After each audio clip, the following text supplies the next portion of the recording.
Hey everyone, it's Erin, and I would like to talk to you guys today about emotional eating. What is emotional eating, what triggers emotional eating, and then how we can change that. You can tell you're an emotional eater if food doesn't satisfy you, even if it's food you don't really like. You can also tell you're an emotional eater if you eat when you're not hungry. We recommend that you eat a small meal every 2 to 3 hours. And let's say it's only been an hour and you find yourself already eating again, even though you're not hungry. Most likely that's emotional eating. And another way you can tell you're an emotional eater is just that mindless eating. Whether you're watching a show or whatever, you're just getting things done around the house and you find yourself just munching on things, that's also considered emotional eating. So, why does this happen? Especially, I feel like with women. Like, why are we emotional eaters? So much of it is your biology. There is a stress hormone called cortisol, and it makes you crave carbs, sugars, and fats. And so when you eat those things, it makes your body think that it feels good. And this is especially so with, you got it, chocolate. Emotional eating helps you check out of situations. You have something stressful going on, it's easier to eat something and just try not even to think about that. One thing that also triggers our emotional eating is the ads that we see on TV or the internet. They show this awesome candy bar, like if you eat this, you're gonna feel so good, it's gonna make you feel happy.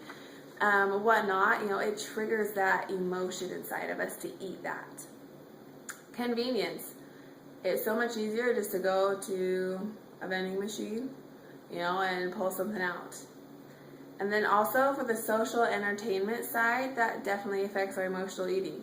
Let's say you're out and about somewhere with people and it's a social gathering and everyone is eating but you. Sometimes it can be kind of awkward, if you don't want to tell people why you're not eating, so you just go ahead and do it anyway. Boredom. I think boredom is a huge way and reason why we eat. Why, our emotions are connected to that eating and overeating. You just don't know what to do, so I'm just going to eat something. Also, good vibes and good memories are going to trigger that emotional eating.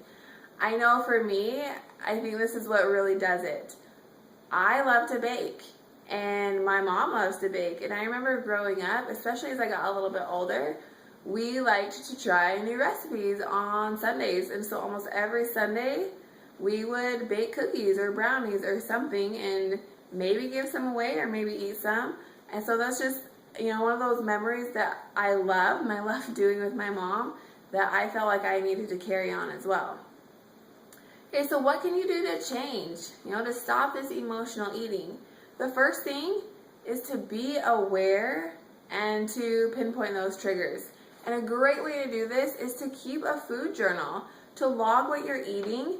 How are you feeling when you ate that? How long was it since you last ate? Who's with you? Or maybe you're even alone. What kind of situation are you in? Are you in a stressful situation? Are you pretty relaxed? And then to rate your hunger on a scale of 1 to 10. 1 being the least hungry, 10 being the most. So if you're like at a 6, 7, 8 above, yeah, you're probably really hungry. If you're only at a 2 or a 3, most likely you are emotionally eating. The next thing you need to do is to find something to replace emotional eating with. I've read that black tea actually can drop your cortisol levels and bring down that stress hormone by quite a bit. So you won't be as stressed and you won't feel like you need to eat.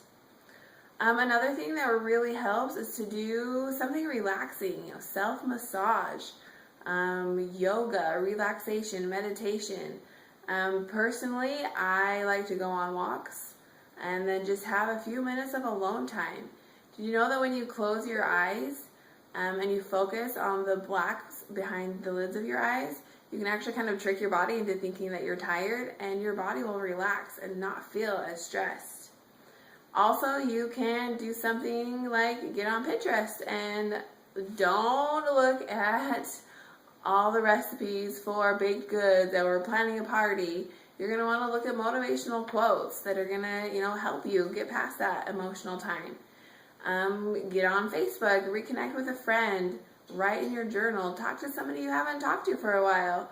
Or you could even check in with our challenge group. We're all there for you, and everyone's there to give you tips, ideas, and motivation. They're going through the same things that you are.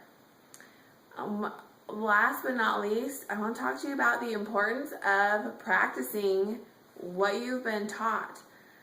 Find out where your triggers are. Keep that food journal and do what works for you. What works for you to replace your emotional eating may not work for me, and it may not work for somebody else. You're not going to learn how to do this when you're in that stressful emotional state. You need to practice when you're not stressed, when you don't have a lot going on, you don't have a lot on your plate. So practice those self-soothing, that massaging, that going on a walk, the positive affirmations when you're not stressed. I kind of wanted to share a personal experience with this. When I was pregnant with my last daughter, I was bound and determined to have a natural birth for the second time, but this time I did a lot more research, I did a lot more reading, and I practiced, I think for the 7 weeks before I had her, I practiced every single day the breathing techniques I wanted to use. I visualized what I wanted it to look like. I practiced those positive affirmations. I did that every day. I think that's what made such a huge difference in my experience with her and her labor and delivery. So you definitely want to do this, because when you are in the situation, you're going to have the tools and you're going to be prepared. So I hope this helps and that you learned something today. And I want you to comment below on what works for you. Keep posting, keep asking questions. I love to hear what you guys have to say, and I especially love to see pictures of the things that you're eating and the things that you're doing to stay active. So hope you have a good one. Bye.